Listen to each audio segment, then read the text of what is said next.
Donc voici le Nikon D7000. Pour les spécifications, donc c'est un réflexe APS-C, donc avec un capteur de 24 mm sur 16 et donc pas un 24-36 plein format. C'est un réflexe expert chez Nikon qui s'est un petit peu logé entre le D90 et le D300 et qui a un peu marqué une nouvelle branche chez Nikon.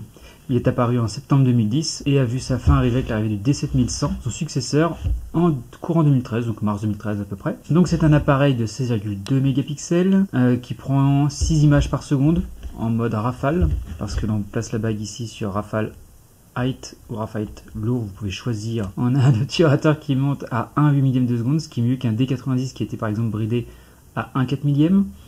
Le capteur qui est dans ce boîtier se retrouve aussi sur le D5100 et je vais en parler tout à l'heure. Faisons le tour un petit peu des boutons. Ici, on a tout simplement le bouton comme sur tous les Nikon, on-off. Voilà. On a ensuite un bouton qui sert à la correction d'exposition, un bouton qui sert à choisir, pour se montrer mieux, la mesure ici d'exposition, donc il va choisir un petit peu la partie de l'image qui va être utilisée pour mesurer la lumière. On a ici une bague qui va nous permettre d'avoir donc vue par vue, petite rafale, grande rafale, mode silence qui sert vraiment quasiment à rien, le mode retardateur, le mode télécommande qui va utiliser une télécommande et le mode mirror up qui permet de lever le miroir en appuyant une fois et de rappuyer une deuxième fois pour le basculer et finir la photo. On a un barillet des modes ici. Donc manuel, priorité ouverture, priorité vitesse, mode programme, mode automatique, mode sans flash, mode scène, mais qu'est-ce que ça fout là? Mode, ça c'est très utile, mode users 1 et users 2, les modes personnalisés, et c'est à peu près tout. Sur la face avant, on retrouve ici le système de choix, donc autofocus manuel, automatique. Ici vous avez un bouton, et lorsque vous allez le jumeler, donc si j'appuie sur ce bouton ici, donc en haut, vous allez pouvoir choisir la zone utilisée. Donc, point central, légèrement étendu, un peu plus étendu, toute la totalité qui va servir d'aide à la mise au point. Mode 3D et mode auto. Ici, vous allez pouvoir choisir entre autofocus simple, automatique ou continu. Ça, c'est pour les boutons de la face avant. Vous avez aussi deux boutons ici donc, que vous pouvez personnaliser. Je ne sais pas si on les voit bien, qui sont ici et là. On entend un petit peu le tchouc-tchouc. Voilà. Vous avez deux molettes, une devant, une derrière. Un bouton de blocage de l'exposition ou d'autofocus. On peut l'utiliser aussi en mode iPhone comme sur le D300 ou sur ce genre de modèle. Poubelle pour les modes visualisés. Sur la carte. Menu pour aller dans le menu. Ici pour contrôler la balance des blancs et ou verrouiller en mode visualisation ou avoir des informations. Ici pour choisir les ISO quand on n'a pas sélectionné le raccourci comme moi j'ai. Et pour zoomer moins ou plus. Et ici la qualité pour choisir parmi les différentes qualités. Ici RAW plus JPEG, etc. Pour la qualité de prise. Ici on a un bouton info. Donc ça va concrètement servir à afficher les infos. Si vous appuyez une deuxième fois vous allez accéder au menu intérieur de cet écran. Vous allez choisir les raccourcis de vos boutons, la fonction de ce bouton là, donc le bouton verrouillage d'exposition. Je vois pas l'écran.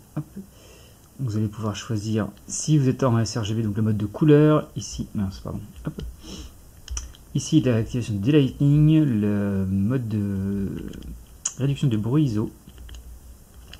Ici, si vous allez désactiver le dark, donc le fait de réduire le bruit sur une pause longue.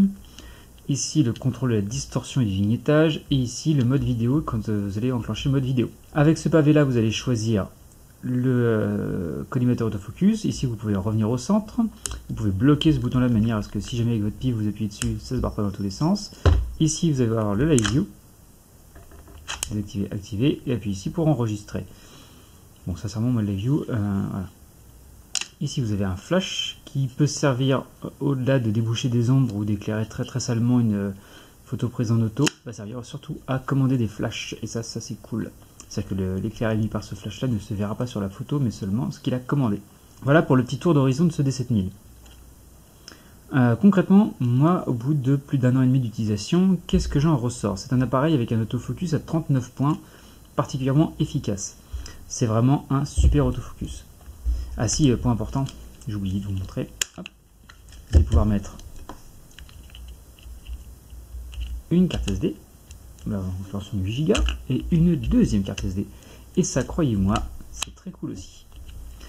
Pour ceux qui s'interrogent des branchements que je n'utilise personnellement jamais, vous avez de quoi mettre un casque, prise USB HDMI.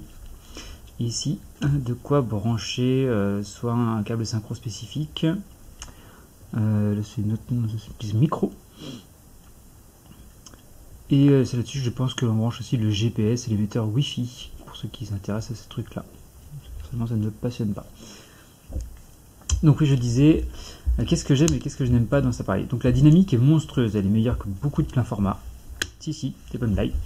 La dynamique de ce capteur, c'est que la capacité à aller dans les ombres ou haute lumière est exceptionnelle. C'est vraiment très très agréable. La montée ISO, si vous traitez directement en JPEG jusqu'à 3200 ISO, c'est nickel. Si vous traitez en post-traitement, vous allez pouvoir monter 12800, voir la vidéo que j'ai fait avant. Au niveau de l'autonomie, on est à plus de 600 photos par batterie, voire même 800. Ça, c'est vraiment quelque chose de très agréable. Je vous montre aussi un petit accessoire avec, qui est un grip, que j'aime beaucoup moi, pour la prise en main. Au niveau de la résolution, donc vous allez me dire 16 mégapixels, on est en 2014, c'était gentil, mais tout le monde a du 24. Bon, sincèrement, regardez bien ce qui sort, et il y a quand même beaucoup d'appareils à 16 mégapixels qui sortent encore, et ce capteur-là, enfin 16 mégapixels sans blague, hein, c'est largement assez, hein, faut arrêter. Moi j'ai imprimé avec du 30 par 45 de mémoire, donc du grand format, c'est pas moche, hein. 16 mégapixels ça suffit largement, rappelez-vous qu'avant on faisait tous les travaux avec 6 mégapixels, voire moins. Et relativiser un petit peu à ce niveau-là. Sincèrement, entre dépenser plus dans un 24 mégapixels et tout simplement prendre le temps d'apprendre à cadrer, vous verrez que vous ferez des grosses économies sur le boîtier. Au niveau du boîtier, il faut savoir aussi qu'il est en magnésium, qu'il est traité anti-ruissellement mais pas immersible. Hein. Vous ne pouvez pas prendre non plus une pluie diluvienne sur la tronche sans que l'appareil prenne un coup. Mais bon, pour avoir été dans de la brume, sous la neige avec, vous voyez, il fonctionne encore très bien. Les soucis que je peux avoir avec sont au niveau de l'autofocus quand je n'utilise pas le collimateur central dans des zones basse lumière. Là, effectivement, il patine un peu. Encore que ça varie avec l'objectif. L'objectif joue une grande part là-dedans. Donc rappelez-vous, un objectif lumineux permet d'avoir une bonne mise au point. Là, c'est du 1.4, donc bon, on a beaucoup moins de soucis. Au niveau des mesures de lumière, j'ai quasiment jamais été planté. Au niveau de la rafale, j'ai jamais été planté. Elle est toujours rapide. Qui amène un autre défaut d'ailleurs, c'est le buffer. Et ça, c'est le défaut des 7000 et 7100. C'est que si vous prenez 9 photos d'affilée en RAW, vous ne prendrez que 9 photos. Et vous allez attendre pour pouvoir en prendre une autre. Ça m'a valu des bons petits gags. Maintenant, je fais attention à ça. Je bride la rafale volontairement à l'intérieur du menu. De manière à ce qu'ils ne prennent pas 50 photos d'affilée. Je n'en prends généralement que 3 d'affilée. Je me débrouille pour... Allez, vous pouvez aussi investir dans des très bonnes cartes SD type 90 mégas par seconde chez SanDisk, qui permettent de corriger un petit peu le tir.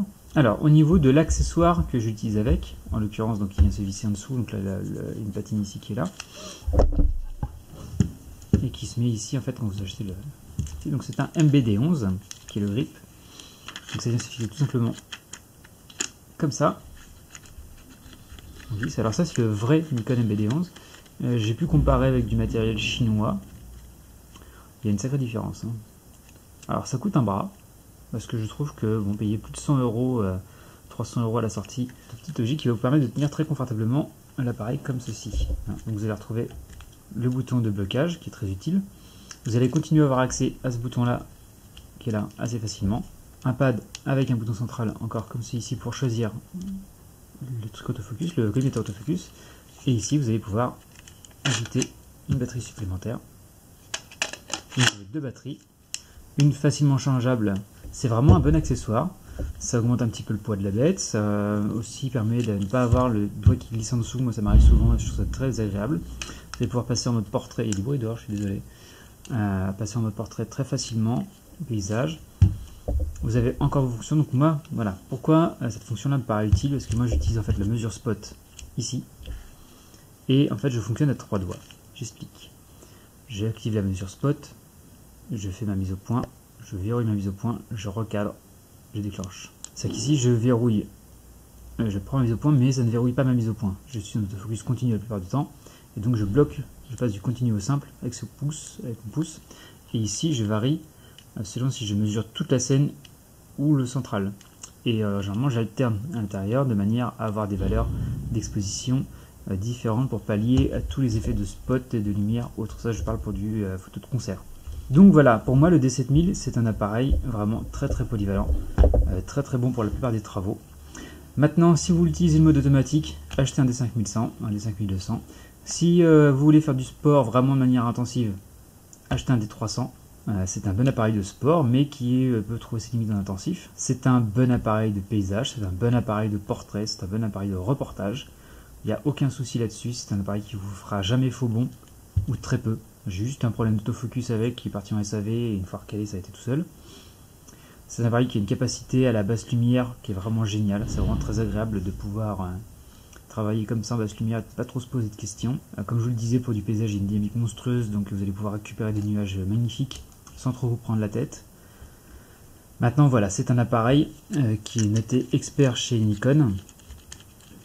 Et si vraiment vous voulez pas vous prendre la tête avec les réglages, c'est pas du tout le boîtier qu'il vous faut. Concrètement, ce boîtier là pour moi est destiné à quelqu'un qui soit veut vraiment progresser et se prendre la tête avec le boîtier, soit quelqu'un qui connaît déjà bien un boîtier et qui veut passer sur quelque chose de plus efficace et de plus rapide en fonctionnement. On a quelque chose qui n'est pas très gros. Par rapport à un D7100 ici, c'est un petit peu plus plat, donc ceux qui ont des plus petites mains arriveront, ou comme moi des grandes mains, arriveront facilement au but ici. Le viseur est super spacieux. Pour un APS-C, c'est un des meilleurs viseurs dans lequel j'ai pu coller l'œil. Ah ouais, on peut faire des trucs rigolos. Voilà, ici vous allez avoir un petit aperçu de ce qui se passe là-dedans. Donc on a le rappel des principales informations. Un petit raccourci que moi j'aime bien, c'est qu'avec l'index, j'ai la main sur la roulotte et je vais pouvoir changer ici les ISO, comme vous pouvez le voir. Et avec mon pouce, je vais changer la valeur, la focale. Donc ça c'est en mode A. Si j'appuie sur le mode de correction d'exposition, hop, je peux changer la compensation. C'est là, hop, j'ai une bonne mal à me caler là-dedans. Hop là. Voilà. On peut gérer les ISO auto avec ce boîtier. Il y a quasiment toutes les options en fait. Vous avez vraiment ici un menu qui est long comme un jour sans pain. Par contre, pas de réglage perso comme on peut appeler sur les modèles D300, D3, etc. Voilà, je pense avoir fait le tour. À l'heure actuelle, c'est un boîtier que vous allez pouvoir trouver en moyenne à 450-500 € avec une moyenne de 20 000 déclenchements. Ce qui vous laisse par rapport à l'achat d'un D7100 encore 400-500 € pour l'achat d'un bon objectif avec. Donc c'est moi un choix que je referai. Je regrette de ne pas l'avoir fait plus tôt. Je suis passé par un D3200 avant et par un 1100D. J'aurais pratiquement dû craquer tout de suite pour ce boîtier là. Il prend aussi en charge des objectifs de type D à mise au point mécanique. Et ça c'est important parce que vous n'allez pas pouvoir le faire ce montage là sur un D5000 ou un D3000. Donc alors 3100, 3300. Lui vous pouvez utiliser les deux grâce à cette bague. Enfin cette bague, ce point ici, voilà. Ce petit moteur là qui va gérer l'autofocus. Donc on va venir voir à l'intérieur. L'autofocus des systèmes non motorisés. Au niveau sensibilité, tout ça, moi ce que j'apprécie, c'est que c'est un boîtier très très nerveux. Et ça c'est agréable, c'est-à-dire que vraiment on va pouvoir rapidement, en appuyant à peine, si je fais les points c'est mieux. On appuie à peine, ça part, ça c'est cool. Si vous n'aimez pas, c'est plus gênant. Ici ce pad là est un peu plus dur. Et par rapport au D7100, moi j'ai remarqué que le D7100 était beaucoup plus soft ici, beaucoup plus mou ici. Ça a des avantages, des inconvénients. Personnellement j'ai du mal, je préfère les boîtiers un peu nerveux. Question de goût. À faire votre choix. Donc ça c'était ma review du D7000, un super boîtier. Donc c'était 5 minutes avant le déclenchement. Je suis Legado. N'hésitez pas à vous abonner. Retrouvez-moi sinon sur mon site sur www.legadopix.fr. Et je vous dis à bientôt pour une prochaine vidéo.